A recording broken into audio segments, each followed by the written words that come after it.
Welcome to the Growth Pod. Today we're checking in one-on-one to learn more about where I think marketing is headed in 2025 and beyond. I'm your host, Angela Frank. I'm a fractional CMO and a founder with a track record of generating multi-million-dollar revenue for my clients. In 2022, I founded the Growth Directive, a marketing consultancy that helps brands generate sustainable revenue through marketing. On the Growth Pod, I, along with some of the coolest experts in business, share tips designed to help you build a profitable business that you love. So, if you're like me and love learning about how to grow your business more efficiently, you've come to the right place. I hear it all the time. Marketing is constantly evolving. So, as we're sitting down to create our strategic plans for 2025 and beyond, what should we keep in mind to future proof our strategies? Well, today I'm sitting down to share with you the fundamental components of marketing that never changes, how to create a strategy that adapts to change, and trends to watch for in 2025 and beyond. Let's start with my favorite topic to chat about, which is how marketing is the same today as it was when it was first invented. The story goes that in ancient Mesopotamia, there was a brick maker whose market became saturated with cheap bricks after shops were able to make them quicker and cheaper before, but cheap bricks were inferior in quality to his handmade ones. So, being a savvy businessman, he stamped his bricks with a symbol to signify that these bricks came from his shop. And more importantly, that stamp was a guarantee to their quality. If a brick was faulty, buyers could bring it back for a new brick free of charge.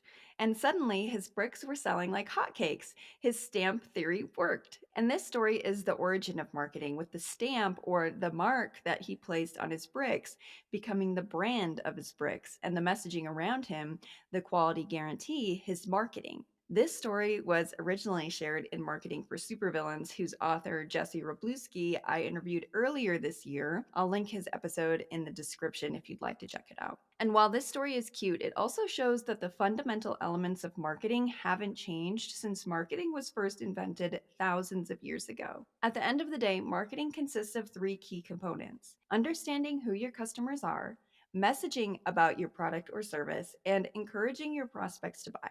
And these three components don't change over time. So, if you're setting out to create a future proof strategy for your brand, really understanding these three areas will be critical to your success. And it's exactly why, when I set out to create a marketing strategy for a client, I always start with these three elements. So, now that we know the fundamentals of marketing are a constant, let's look at how marketing does change.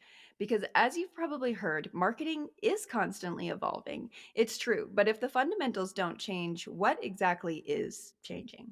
And the thing that's changing is the marketing channels, or the way in which you share information about your offer. Let's travel back in time. I'm currently reading Walden, and it was written while Thoreau was living in a cabin between 1845 and 1847. Back then, you can imagine, things were very different. And the primary ways that people marketed was through the newspaper, or what's now known as field marketing, literally showing up in a town and sharing that you've got a product to sell. Direct mail and catalogs weren't even a thing in Thoreau's time.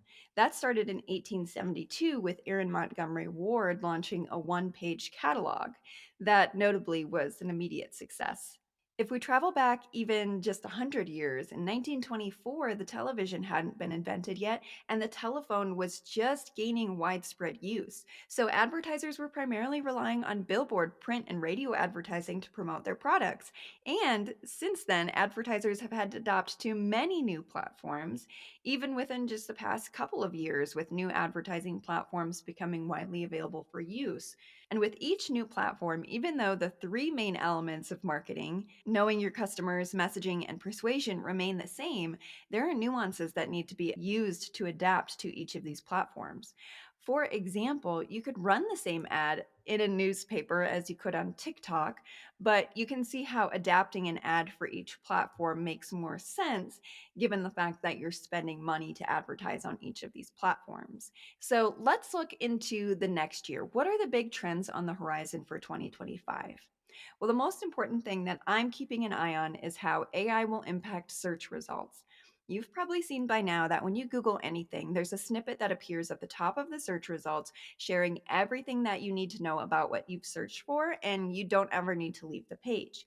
The biggest impact this will have, I think, is on organic traffic because people no longer have a reason to click through and read more on your website. And while this creates a great user experience, the impacts that this is going to have on organic and even paid search results over the next year, I think is going to be critical. And though the impact remains to be seen, I'm anticipating this will entirely shift search strategies across the board. So, what I'm encouraging my clients to do to future proof their strategy is to double down on content, specifically on social media channels.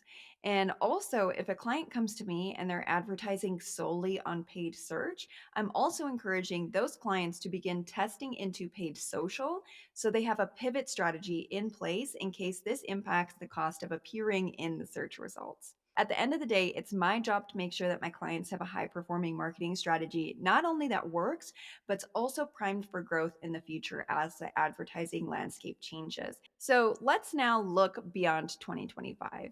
It's really hard to say what exactly will take place because there are so many new things coming to the market all the time that impact the way advertisers are able to spread their message, but I can spot a few trends. One is there will be a heavier reliance on social media marketing in general, not just because of the implications that I mentioned for paid search and organic search, but just because people are continuing to spend more and more time on social media. And so it makes sense, regardless of what's happening in Google land, to make sure that you are beefing up your content strategy in general to really take advantage of all the eyeballs that can be seeing your marketing. I also anticipate an increased importance of the personal brand, not just for founders or business owners or sales representatives, but even for employees trying to make sure that they get the best jobs possible. I think having a high value personal brand will only become more relevant in the future. Another thing that is on the horizon is the increased use of AI generated content. We've already seen it, but it's up in the air whether this will be a win for marketers or if it's going to create more challenges for attribution and understanding your performance data as AI bots begin interacting more heavily with content online and appearing more and more like a human. So I think that it could either be a huge win or a huge pain in the butt. We will see. The other thing is always changing, which is new advertising platforms, new tools, and new features that continue to become available for marketers as advertising platforms find more ways to monetize their audience. Now, I want to know what you're keeping an eye on for the future. Is there anything that's concerning or exciting you? Send me an email at hello@growthpod.fm and let me know. Thank you so much for listening to this episode of the Growth Pod. I look forward to seeing you in the next one.